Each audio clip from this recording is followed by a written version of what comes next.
relationship with some other men. It's just the truth. I'm sorry. I hate saying it because it sounds like I'm like bragging or something, but I'm not. It's just, this is the truth. I had proposal before Kody and I turned them down and I said, no, I want to live plural marriage. And here I am. And I'm like, hey guys, I want to live plural marriage. Yeah, I don't really have any desire. Ever wondered what happens when control freaks meet family chaos? Or when a fever is a power move and telling your husband to F off becomes the highlight of the season? Stick around, because this family drama makes reality TV look like a calm day at the park. And trust me, you're gonna want to see how the biggest messes explode in the most outrageous ways. We've got so much to dive into today, so let's not waste any time. Let's jump straight into it. Hey everyone, what's up? It's Elena here, and welcome back to my channel Reality Nexus X. This one stands out. Christine's sassy, but I am when Kody says she can't travel? Iconic. And then Janelle telling Kody to F off. That's peak entertainment. Plus, Robyn's claim about having multiple marriage proposals. Let's be real, where's the proof? The episode where Garrison and Gabe confront Kody during coronavirus is a standout. Kody tries to justify strict coronavirus rules by saying he couldn't care for Janelle if she got sick. Garrison immediately steps up, saying he would care for her no matter what. Gabe refuses to socially distance from Christine, his primary parent, pushing back on Kody's claim that Christine became distant after they left Vegas. Spoiler, Janelle did get sick, and Kody did not care for her. Remember when Kody demanded Janelle cut short her trip to pick up meds for him during his pretend coronavirus phase? With Aurora healthy and present, it was clearly a power play, an attempt to control. That demand was absurd. Whether the trip was an hour or a plane ride away, it was unreasonable. If Janelle complied, she lost out. If she didn't, Kody weaponized it against her. Meanwhile, there's no shortage of delivery options, so the whole thing was just a manipulation. Christine even checked with Kody about whether Janelle would be allowed in the house or just drop off the meds. When Kody insisted it was a drop-off, Janelle didn't go. Kody's dramatic claims about his fever were nothing but theater. The scenes with Kody and Robyn during this period are unbearable. His whining and her dry responses make it impossible to watch without cringing. Janelle's refusal and the laughter that followed said it all. The fever he claimed wasn't even high enough to warrant concern. Kody's jealousy over the kids wanting to spend holidays with Christine rather than him was another highlight. It's clear he resents the original 13 kids not worshiping Robyn as the favorite mom. The moments when Gabe and Garrison stand firmly with their mothers are among the best. The sibling relationships, especially between the original 13 and their mothers, reveal deep family dynamics. The infamous RV trip with the sewage incident perfectly illustrated Kody's refusal to take accountability, blaming his teenage son instead. He's the king of shifting blame, always the victim, never at fault. The moving episodes, especially the chaotic moves to Vegas and Flagstaff, were comedy gold. The families were so fed up that they left Robyn and Kody to handle unpacking alone.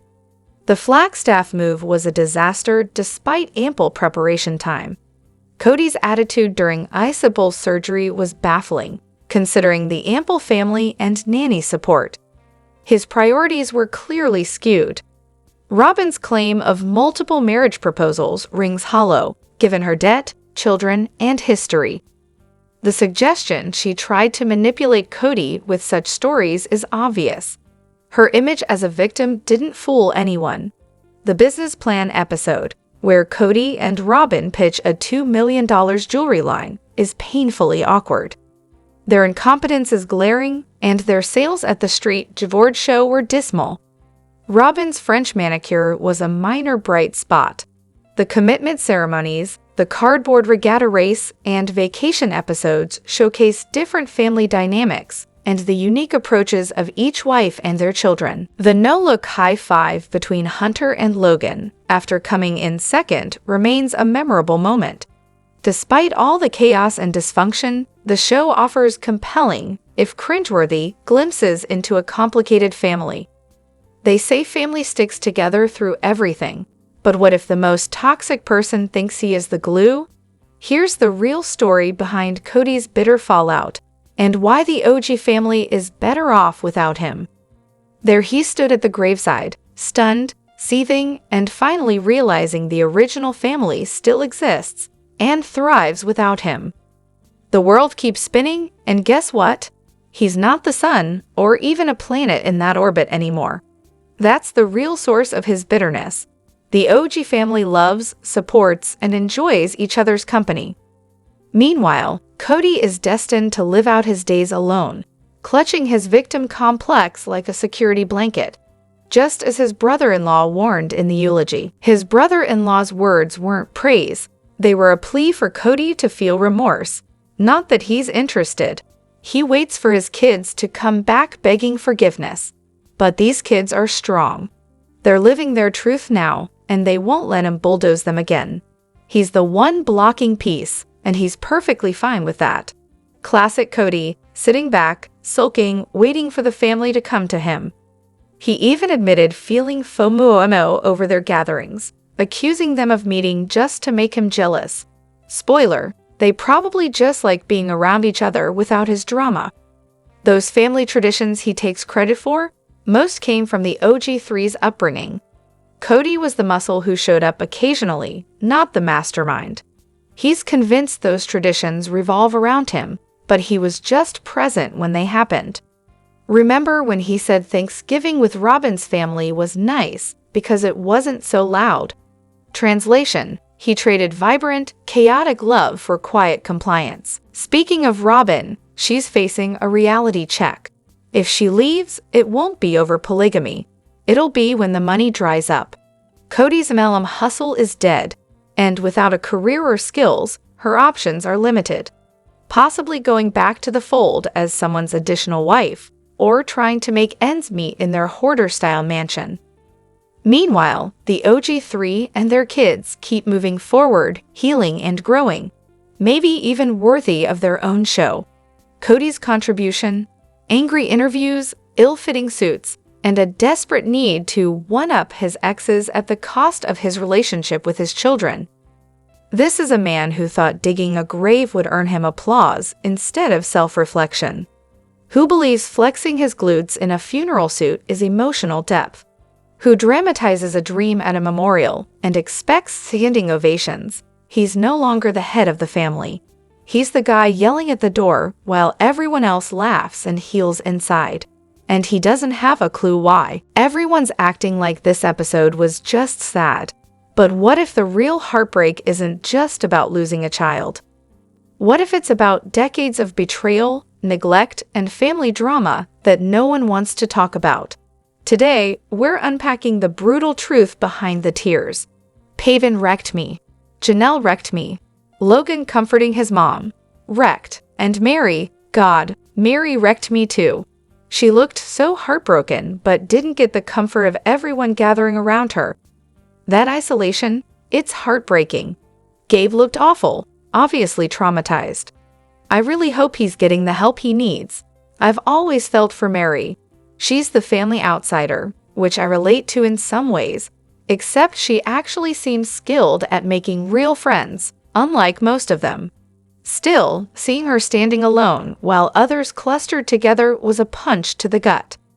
At the burial, she was on the edge of the group. Even Leon stood in front of her, not beside her. Afterward, Leon went off with the family, presumably not invited. I hope she at least had some private time with Leon. I noticed her quietly comforting Janelle with an arm around her. No matter what anyone says about Mary, no one can question her loyalty when it counts. She's been misunderstood and unfairly judged. She supported herself and part of the family, always kind despite being set up in that catfishing mess. She was so starved for affection and understanding that she fell for it. Then Kody, who pushed her away to begin with, kept throwing it in her face. Pretty harsh when your own kid doesn't have your back. Leon, honestly, hasn't been kind either. They threw a tantrum over not having a full sibling when they were a teenager, showing no empathy for how hard that must have been for Mary. The episode where Mary tried to make things right after the catfishing was painful to watch. Sure, a kid might be mad at their mom for hurting their dad, but Leon's reaction was way over the line. Parents have the right to make relationship decisions without being punished by their children. Kids don't get to know every detail of their parents' romantic lives, and honestly, as adults, most of us don't want to. Mary supported Leon when they came out, but when the catfishing story broke, Leon's resentment dragged on and on. Leon's extreme reactions can be partly excused by teenage black and white thinking, but it still hurt. Kody should have helped navigate the situation, but instead, he jumped in with both feet, piling on. Classic. Now, about Kody. Yes, I believe his grief is real. Losing a child, especially Garrison, would break anyone. And sure, I saw his brothers digging the grave and thought, that's a decent family moment. But then came Kody's speeches, and surprise, they were all about him. His dream monologue, his sad songs, it was performative. Not a single genuine moment about Garrison himself. It was about Daddy's pain and how much he suffered. Yes, grief is complex, but this wasn't just grief, it was a spotlight on Kody's ego. He turned away from Garrison when he needed him most. That heartbreak is soul-crushing, but it's also a result of years of neglect and estrangement. And now Kody carries the regret he earned. Uncle Tim summed it up perfectly: a mother's grief and a father's regret. His look at Kody was a direct call-out. What's truly sad is that Kody's response hasn't been growth or reconciliation. No real effort to repair things with the original kids. Just more detachment and narcissism. And the optics of the family attendance? Robyn's kids only show up when cameras are rolling. That doesn't go unnoticed. Real life gets in the way for others, which is understandable, but this feels more like choosing appearances over presence. Christine sobbing at the grave? That wrecked me too. This episode was a gut punch. Real grief, real fractures, real people. Kody was heartbroken, yes, but he also helped dig this grave long before the funeral. Those truths coexist. Grief doesn't excuse harm, it just proves the harm mattered. What if the guy who's supposed to be the family leader is actually the biggest problem tearing it apart? You won't believe how deep Kody's insecurity runs, and how it's poisoning his relationship with his own sons. This isn't just family drama. It's a masterclass in how not to be a man. Stay tuned. Kody's inferiority complex is obvious once you look past his flair and exaggeration. At the core, he's an extremely insecure man who knows his sons have become better men than he ever will be. Since they started showing signs of adulthood, mature thoughts, grown bodies, he's been competing with them quietly. Meanwhile, he's losing his hair, gaining a middle-aged belly, and likely facing the usual physical challenges of aging. His jealousy isn't just about them growing up, it's about their closeness with their mothers and each other. When he wanted Janelle to kick his sons out of her house, he acted like a jealous lover, putting them down in conversations, trying to emasculate them at every turn, even in interviews. At the funeral, it was clear he used his body to block Peyton from view, making himself as wide as possible. That hip-holding stance, pure intimidation, sleeves rolled up and tight pants, showing off a physique he's probably worked hard on. It was almost comical, like watching someone try to scare a bear by looking bigger, except Peyton is a giant who could easily overpower him. In contrast, his sons showed maturity, compassion, and grace, consoling their mom and family, even offering Kody a hand. Traits he neither understands nor can achieve. He knows they're better men, but instead of appreciating them, he has made them his rivals. This family drama will be analyzed for years, but the two who need the insight most, Kody and Janelle, lack self-awareness and feel unfairly criticized for loving each other. It's sad. A love that destroys your family is rarely true love. If Janelle truly loved him, she wouldn't stand by while the rest of his life falls apart. She should have been a bridge, not the cause of the family's breakdown. Miri's divorce and the OG3 paying off her debt set bad examples. She became used to everyone accommodating her, expecting the same from Kody's children. That won't end well. Kody was the perfect example of how not to be a man or father. The mothers of the OG3 deserve credit for raising mature, loving, and compassionate children. It's also important to note that their religious culture pushes out young men as they start competing for wives. Kody comes from generations that maintain patriarchal power by sidelining younger men who could challenge their authority. His attempt to block out Peyton is a classic example of subconscious alpha posturing, but good luck intimidating a 6'5", 250-pound man. Kody shows no real self-awareness. He demands accountability from everyone else but himself, a hallmark of narcissism. Even when he admits fault, it's often a joke or indirect blame on others. He genuinely believes he's the victim and that nothing is ever his fault. He likely sees his grown children as enemies or puppets of their mothers, which is absurd given how strong, loving, and accomplished those kids are. His admission that he's only guilty of not loving their mothers was a telling moment. He's clueless. At the funeral, when Logan offered to help him up and Kody rejected it, it was heartbreaking. Narcissists see any help as an insult. Kody needs to be the center of attention constantly and couldn't tone it down for one day of mourning. Real empathy and self-awareness are beyond his reach. There are signs Kody may be using steroids: the heavy brow, thick neck, gravelly voice, distended abdomen, and aggressive demeanor. Possibly to impress Robyn, keep up with the wives who left him, or try to appear intimidating to his sons. The tight pants and rolled-up sleeves were definitely show-off moves. It's also disturbing how Robyn's daughters are being groomed as the next sister wives, dressing in a way that seems inappropriate for their age.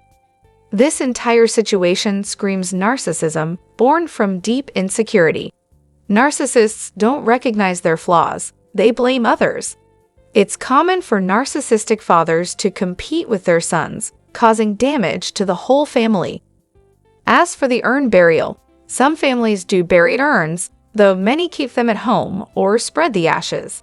That's more personal preference than anything else. In the end, Kody's behavior, blocking cameras, posturing like an alpha, rejecting help, shows he thinks he's the victim when he's really the reason his family is fractured.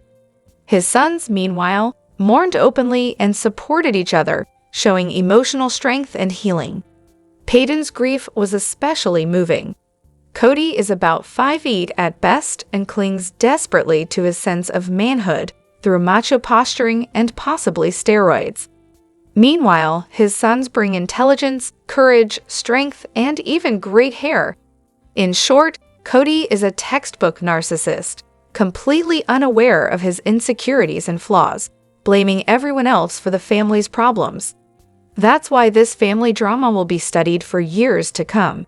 Everyone thinks Kody's just a grieving father, but here's the ugly truth they won't tell you about his narcissistic refusal to own up to his mistakes. I just wish Kody would do the unthinkable, actually say, "Yeah, I regret pushing him away when he really needed me." Admit he made things worse, feel some grief over losing his son and the choices that led to it. But nah, that would require Kody to have a shred of humility or self-awareness, which, spoiler alert, he doesn't. Honestly, he seems like a textbook narcissist who can't say, "I was wrong," even if it was tattooed on his forehead. Robyn's no saint either, always ready to hijack any moment of vulnerability he might accidentally show and turn it into her own spotlight. Remember those early seasons when Kody wasn't a total grump? He actually showed some emotional openness back then. Fast forward a few years, and it's all anger, resentment, and him playing the blameless victim like a pro. Sure, some people say he's incapable of reflection or accountability, but that's not 100% true. Remember the whole catfishing disaster? Kody actually told Leon to cut Miri some slack and admitted, wait for it, that he played a part in her needing outside attention because he was neglecting her. That rare glimpse of compassion and self-awareness was so out of character, it practically broke the universe. But let's be real, it's the exception, not the rule. Wish in one hand, Kody in the other, right? Because if he ever started unraveling that emotional mess, his fragile man-child ego would implode. Taking responsibility? Paft. He uses culpability like a buzzword, but it's not like he owns it. If you ask me, the only regrets he'll ever say on a tell-all are some version of, "I wish Garrison hadn't pushed Robyn away," or "I wish Janelle hadn't turned the kids against me." Probably both back-to-back, with zero irony, reflection, and empathy.